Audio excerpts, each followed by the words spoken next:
कहत कबीर सुनो भाई साधो, कहत कबीर सुनो भाई साधो, कहत कबीर सुनो भाई साधो, कहत कबीर सुनो भाई साधो। होय तेरो बड़ो भाग रे, होय तेरो बड़ो भाग रे, तेरी अच्छी बनेगी, होय तेरो बड़े भाग रे, तेरी अच्छी बनेगी। संतन के संग लाग रे, तेरी अच्छी बनेगी, संतन के संग लाग रे, तेरी अच्छी बनेगी। अच्छी बनेगी तेरी किस्मत जगेगी, अच्छी बनेगी तेरी किस्मत जगेगी। अच्छी बनेगी तेरी किस्मत जगेगी, अच्छी बनेगी तेरी किस्मत जगेगी। जाग सके तो जाग रे हो, जाग सके तो जाग रे, तेरी अच्छी बनेगी, संगे संग लाग रे, तेरी अच्छी बनेगी।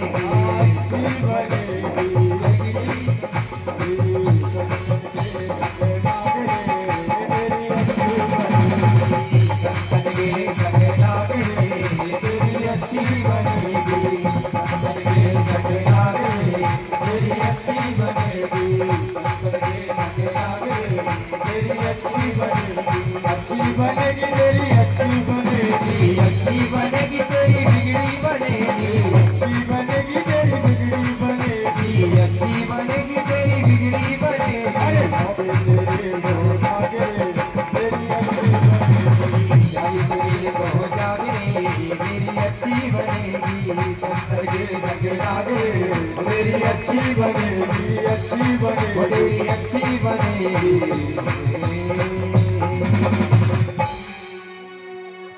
बोले वृंदावन बिहारी लाल की जय। तो संत का संग प्राप्त करने से कभी न कभी भगवान तो मिलेंगे। पहले दिन कथा में आपको सुनाया था ना हमने, भक्ति महारानी को कौन मिला? नारद जी। दूसरे दिन की कथा में सुनाया था ना, आत्मदेव को कौन मिला? जंगल में अकेले रो रहे थे तो वहां भी उनको संत मिले थे ना, तो उस फल के स्वरूप में उनको गोकर्ण मिल गए थे। और आज ध्रुव जी को कौन मिला? नारद जी। परीक्षित को कौन मिला? सुखदेव जी। तो ये पक्का है, अगर संत का सानिध्य मिल जाता है हमें, किसी ब्राह्मण का सानिध्य मिल जाता है, किसी भक्त का सानिध्य मिल जाता है, तो भगवान मिलना निश्चित है। कभी न कभी तो इस जन्म में भगवान मिलेंगे ही।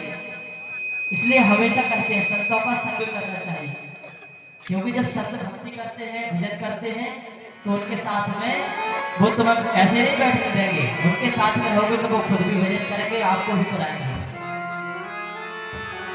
चलिए, ध्रुव जी महाराज को तो भगवान मिल गए। ध्रुव जी ने 36,000 वर्ष तक राज्य किया। सुनीति के पुत्र ध्रुव जी हैं, और अब सुरुचि के पुत्र थे उत्तम।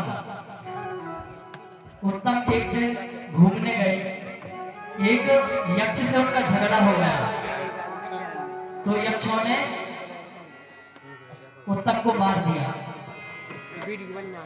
देखो आदमी देख रहे हैं, सुरुचि देखा ही है। तीन नहीं मैं देखा ही है, एकदम की तो जंगल में दावा ये देख रही है, ऐसा बता दो भाई। होता है ना कभी कभी जंगल बबलू के में में आग लगा लग ले जाती है। वीडियो जब दो सूखे पेड़ आपस में घिसते हैं बबलू के में लगा तो आग लग जाती है। तो दावा ने लग गया और सुरुचि वहीं पर समाप्त हो गई, देहांत हो गया। देख रहे हैं एकदम अब जब ध्रुव जी महाराज को पता चला कि हमारे भाई उत्तम का यक्षों ने वध कर दिया, तो ध्रुव जी महाराज को तो भगवान की देखो जटारी प्राप्त थी। जा भाग ध्रुव जी महाराज ने उठाई तलवार, जाके हजारों यक्षों को मार दिया। महाराज एक के बाद एक मारते चले जा रहे, मारते चले जा रहे, मारते चले जा रहे हैं। और जब ये संतों ने देखा कि ध्रुव जी महाराज, जिनको साक्षात स्वयं हरि ने आके दर्शन दिए, उनकी ऐसी प्रवृत्ति हो गई कि उन्होंने हजारों यक्षों को मार दिया। एक ही जो जिंदगी देखना है थी उनको भी मार दिया। बोलेंगे नहीं ऐसी बात। राजा परीक्षित बोले, प्रभु कपूर ये बड़ी विडंबना है। जिसको भगवान बनता हो उसकी बुद्धि ऐसे कैसे होगी कि उसने हजारों निर्दोषों यक्षों को भी मार दिया। सुखदेव जी कहते हैं राजन, ध्रुव जी को संत का सानिध्य प्राप्त हुआ था केवल 2 मिनट का, तो उसके फल के अनुसार उनको भगवान तो मिल गए, परंतु जो ज्ञान होता है, जो सत्संगति होती है, क्या करना है क्या नहीं करना है, जो अच्छी संगत होती है, जो गुरु ज्ञान देते हैं बैठ के, ध्रुव जी को वो प्राप्त नहीं हुआ था। भक्ति तो बहुत थी।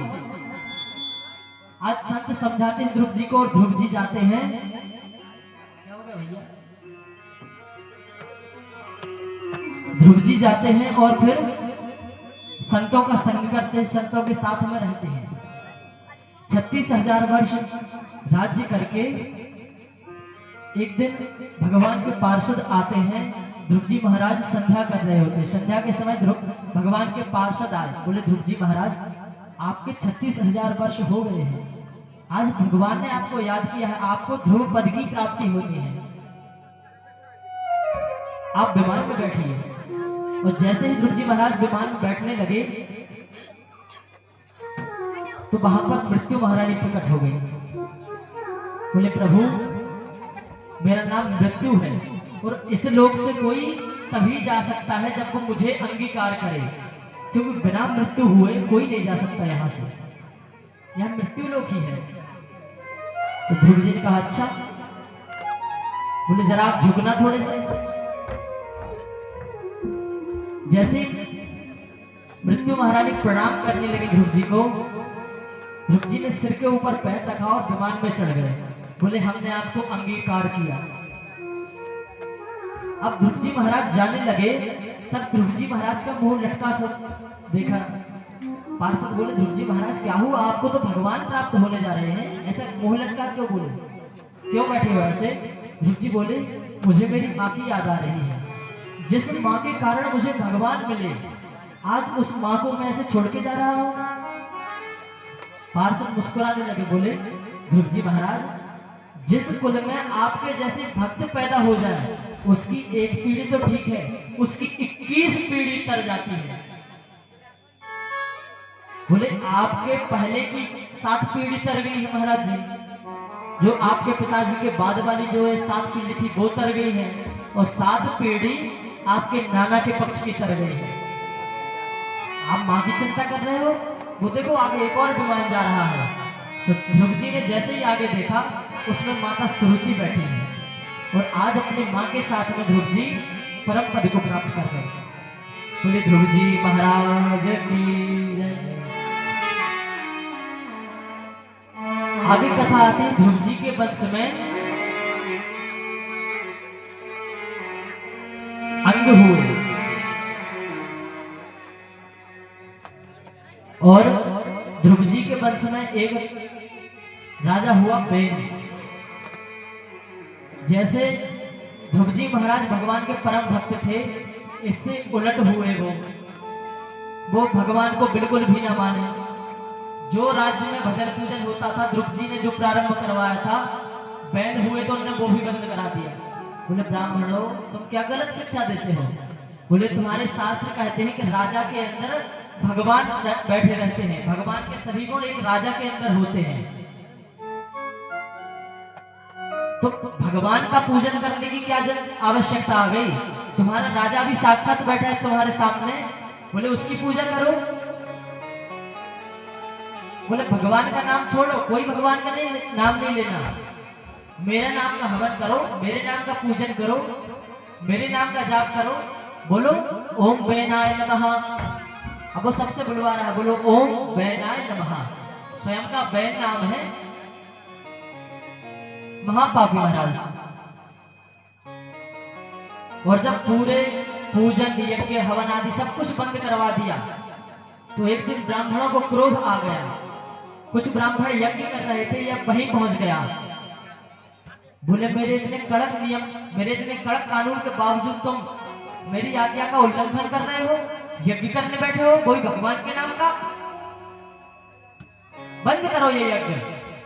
और जैसे ही यज्ञ बंद कराने लगा, ब्राह्मण खड़े हो गए और जैसे ही ब्राह्मणों ने क्रोध में आके हुम का उच्चारण किया,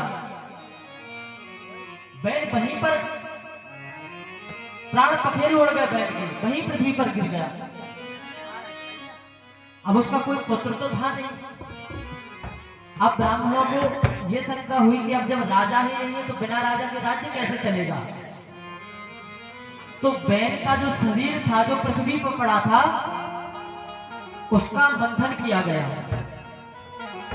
जैसे मथानी से जब हम दही को मंथन करते हैं तो उसमें से क्या प्राप्त होता है? मक्खन निकलता है और मक्खन से क्या प्राप्त होता है? घी। अब ये बताओ आप, घी महत्वपूर्ण होता है, घी का मूल्य ज्यादा होता है या दही का? घी का होता है ना। तो जब बैल का मंथन किया गया ब्राह्मणों के द्वारा, ब्राह्मणों ने मंत्रों से जब मंथन किया बैल का, तो उसमें से प्रकट हुए महाराज पृथु, जो साक्षात भगवान के ही अंश है। और जब महाराज पृथु प्रकट हुए तो उनके नाम से आज हमारी इस वसुंधरा का नाम पृथ्वी हो गया। पहले इसका नाम वसुंधरा था, पृथ्वी नहीं। महाराज पृथु इतने बलवान, इतने धर्म के राजा थे, इतने सुंदर शासन करने वाले राजा थे कि उनकी प्रजा इतनी खुश थी कि पृथु महाराज के नाम से आज हमारी सारी भूमि का नाम पृथ्वी पड़ गया और हम सभी पृथ्वी के नाम से जानते हैं। वसुंधरा आज कौन बोलता है? कोई नहीं बोलता, सभी लोग पृथ्वी ही बोलते हैं।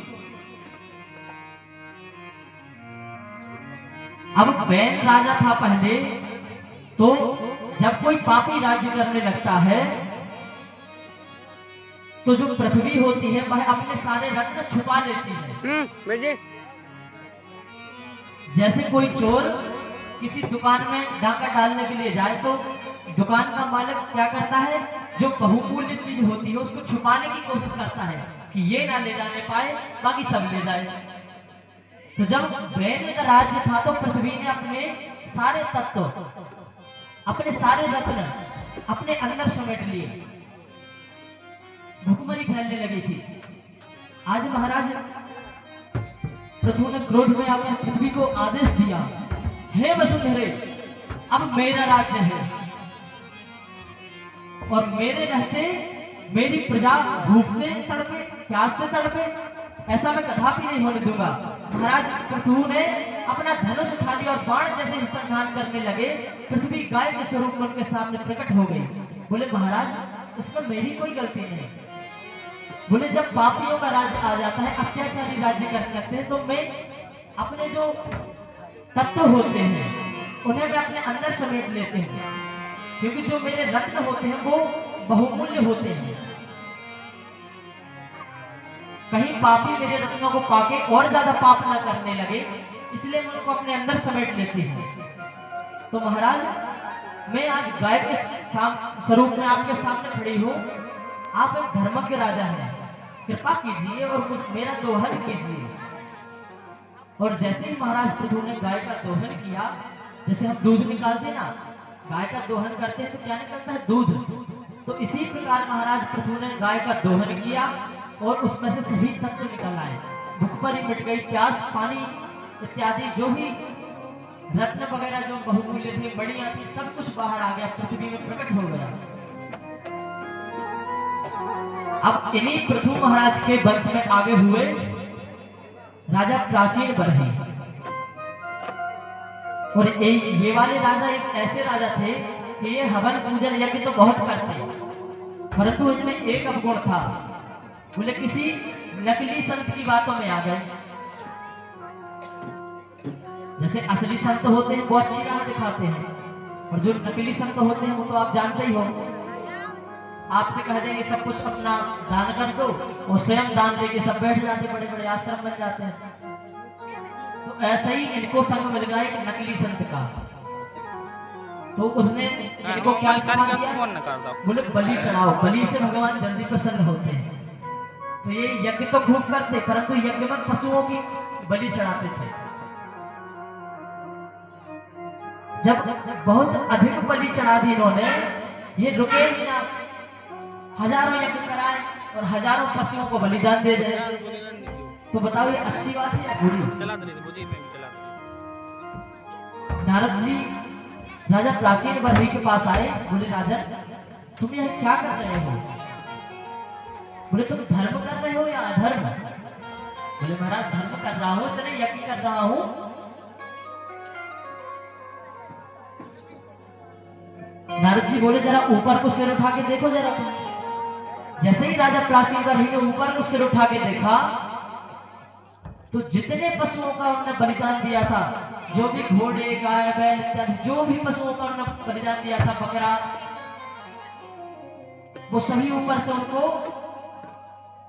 गुस्से में क्रोध में आकर देख रहे हैं पशु कि राजन आओ, तुम जिस दिन भी तुम ऊपर आओगे, जैसे तुमने मेरा बलिदान दिया था वैसे ही मैं तुम्हारे प्राण निकाल दूंगा, मैं सारा दंड दूंगा तुम्हें। सारे पशु ऊपर से आकाश से देख रहे हैं कि आओ राजा, तुमने मेरा बलिदान किया था ना, मुझे निर्दोष का वध किया था तुमने। और महाराज जैसे ही प्राचीन बरही ने ऊपर देखा, घबरा गए, एकदम से जमीन पर बैठ गए। बोले मुझे तो बताया गया था कि बलिदान से प्रभु प्रसन्न होते हैं।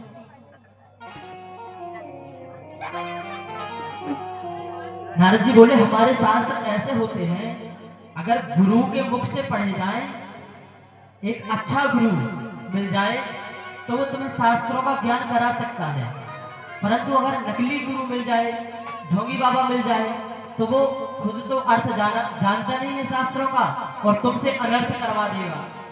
बोले महाराज हमारे शास्त्रों में नारिकेल बलि का विधान है, जो नारियल होता है उसकी बलि होती है। और बोले तुम्हें ऐसे गुरु मिल गए, तुमने तुमसे आगे का तो नहीं पढ़ा, पीछे पीछे का पढ़ लिया।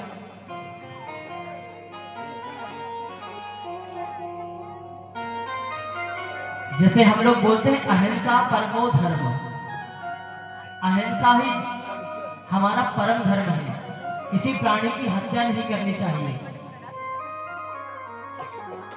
तो यही मान के बैठे हैं ना, परंतु हमारे शास्त्र आज्ञा करते हैं अहिंसा परमो धर्म, धर्म हिंसा तथैव विचार। बोले अगर धर्म की रक्षा के लिए किसी को मारना भी पड़े तो पीछे मत हटो, जाओ मार दो। ये हमारे शास्त्रों की आज्ञा है। भगवान राम हिंसा करते थे क्या? नहीं करते थे, परंतु जब धर्म रक्षा के लिए उनको रावण को मारना पड़ा तो छोड़ा क्या? केवल विभीषण बचे थे, बाकी सभी को निपटा दिया प्रभु ने। जाओ। आज राजा प्राचीन बरही को समझ आया। बोले जो मैं कर रहा था अभी तक बहुत गलत कर रहा था। नारद जी ने पुरंजन उपाख्यान सुनाया।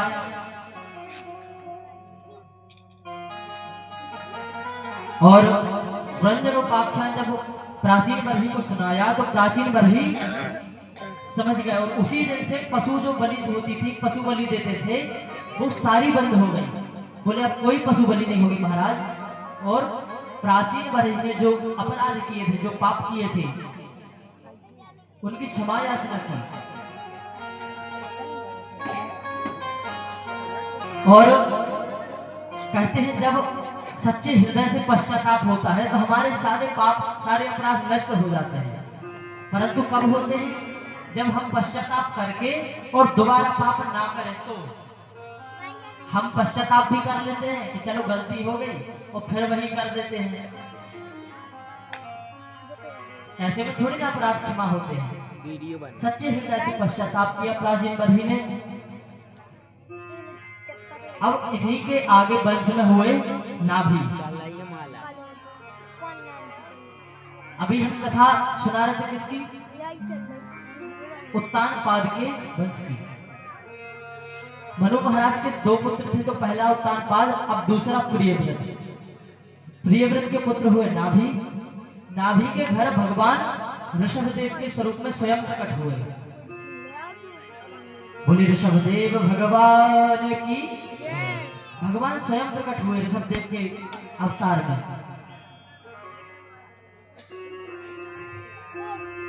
ऋषभदेव इनके यहाँ पुत्र हुए भरत।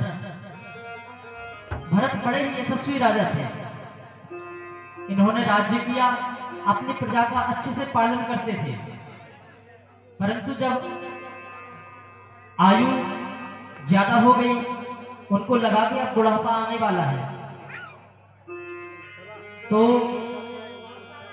अपने पुत्र को राज्य दे दिया और महाराज तपस्या करने के लिए चले गए। और तपस्या करने के लिए वन में चले गए, कुटिया बना ली, रहने लगे। अब रोज भगवान का खूब भजन करते। भजन करते करते एक दिन संध्या का समय था। नदी किनारे एक हिरनी जल पी रही थी। वो गर्भवती थी और पीछे से किसी सिंह ने जैसे ही दहाड़ा, वह हिरनी नदी को पार करने के लिए कूदी तो उसका प्रसव हो गया। हिरनी तो मर गई। अब उसका जो छोटा सा बालक जो अभी पैदा हुआ था वो नदी में गिर गया। वह डूबने लगा तो इन्होंने जाकर उसको बाहर निकाला। बोले अरे जीव मात्र पे दया करनी चाहिए। अब दया तो करनी चाहिए, परंतु हमें उसकी माया में नहीं बंधना चाहिए।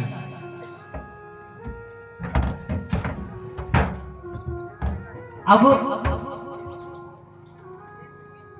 जो ये रोज खूब भजन करते थे, उसमें से इनका आधा वजन कम हो गया, क्योंकि आधे समय में तो ये उस हिरनी के बच्चे का ध्यान रखते। अब धीरे धीरे उसमें इनकी इतनी आसक्ति बढ़ गई कि जो भजन करते थे, आधा दिन भजन करते थे, वो भी कम हो गया। और करते करते भजन इतनी आसक्ति बढ़ती गई उस हिरनी में, उस हिरनी के शिशु में, क्या भजन बंद ही हो गया। अब भरत जी उसी के साथ घूमते। वो जहां दौड़ लगाता आगे को ये पीछे पीछे दौड़ते। पूरे वन वन उसके साथ दौड़ते। अगर वो थोड़ा सा ही आंखों से ओझल हो जाए तो भरत जी उसको ढूंढते।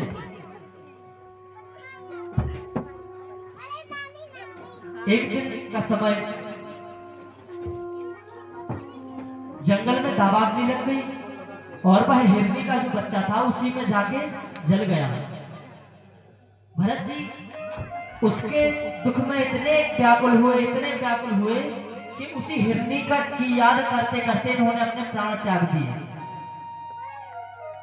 और कहते अंते यामति शागति, अंत में हमारी जैसी मति होती है हमारी वैसी ही गति होती है। तो ये हिरनी के बच्चे का ध्यान करते करते मर गए, तो अगला जन्म इनका हिरनी का बना।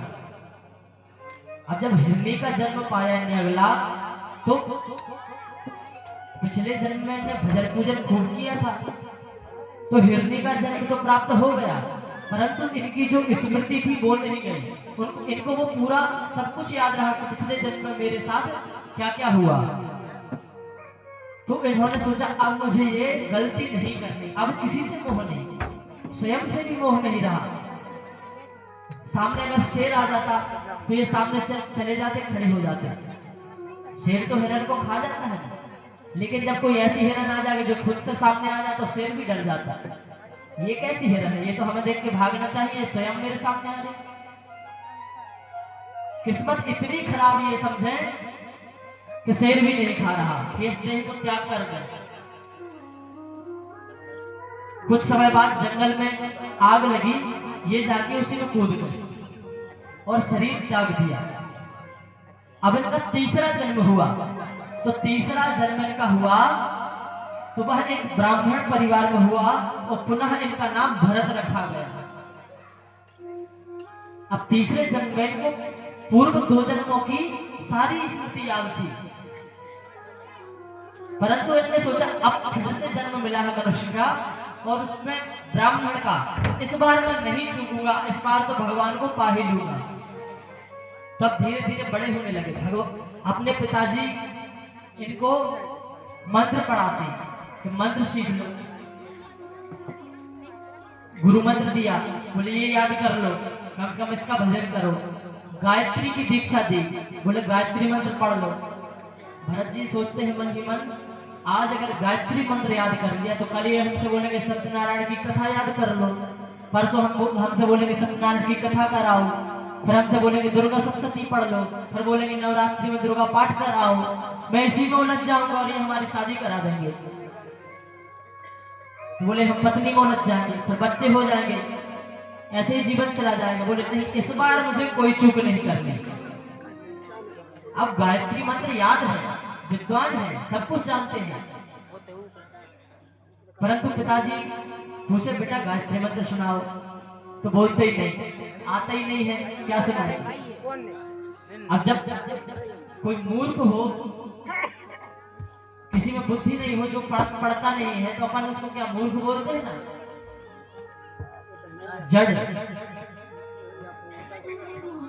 जड़ बोलते हैं मूर्ख को। तो पिताजी ने इनका नाम रख दिया जड़ भरत। अभी ये भरत थे, अब जो इन्होंने उपाधि प्राप्त की मूर्ख की, वो इनके नाम में लग गई। जैसे हमें जो उपाधि मिल जाती है तो हम अपने नाम के साथ में लिखने लगते हैं, डॉक्टर फलाने फलाने, वकील साहब ये वाले, MBBS, PhD लगाने लगते हैं ना उपाधि जो हमें मिल जाती है।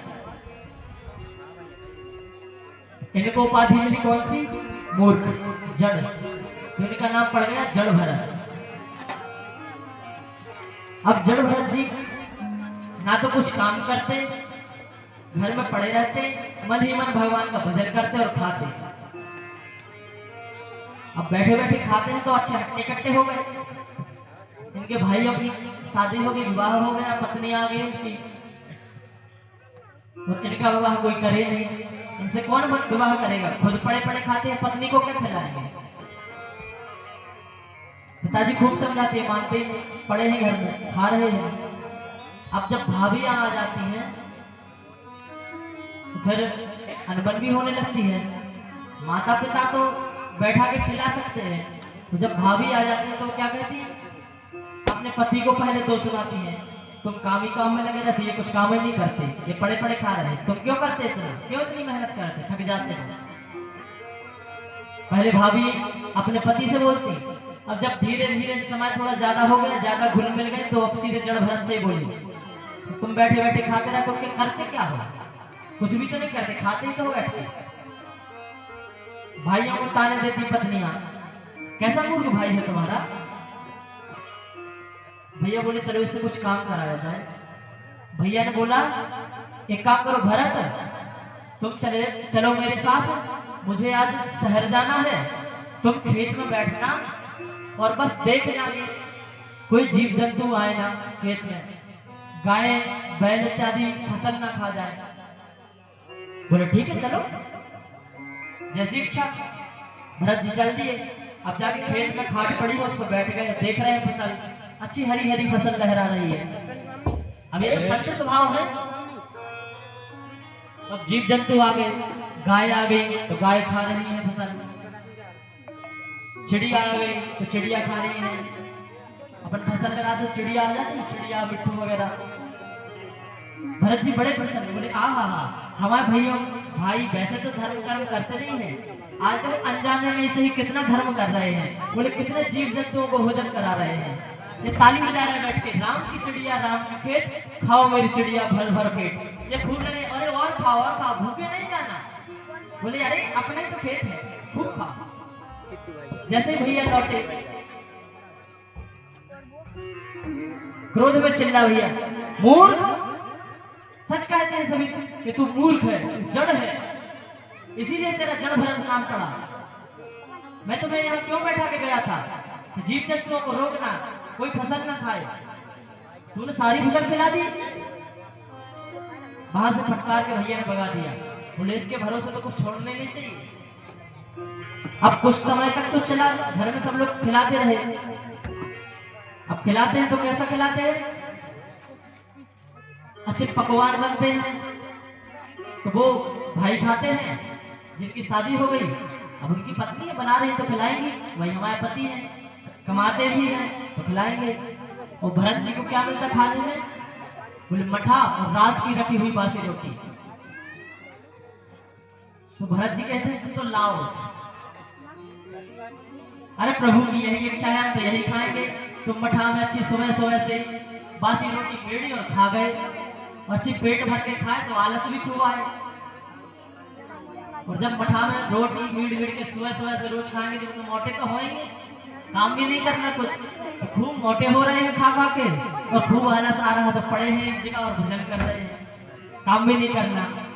अब कुछ दिन तो ऐसा चला, भाभीियों ने जब लड़के फिर ज्यादा लड़ाई होने लगी तो घर से ही निकाल दिया, बोले निकल जाओ यहाँ से। भरत जी कहते ठीक है, वो तो अपने प्रभु की भक्ति में मगन है, किसी से मोह ममता नहीं है। भरत जी चल दिए, घूमते घूमते जा रहे हैं, जंगल में पहुंचे। एक डाकू था वहां पर, उसने प्रतिज्ञा की थी भगवान के यहाँ कि प्रभु मेरे कोई संतान नहीं, संतान हो जाए मेरे यहाँ तो मैं बलि चढ़ाऊंगा। तो भाग्यवश उसकी यहाँ संतान हो गई। उसने अपने चेलों से कहा, जो साथी रहते हैं ना डाकुओं के, बोले जाओ कोई अच्छा सा इंसान पकड़ के लाओ, आज बलि देनी हमारे यहाँ पुत्र हुआ है। तो सरदार की आज्ञा पाके चले तो डाकू, रास्ते में मिल गए जड़ भरत, बोले ये अच्छा दिख रहा है, हट्टा कट्टा भी है, भगवान खुश हो जाएंगे। जड़ भरत जी को ले लिए साथ में, बोले चलो।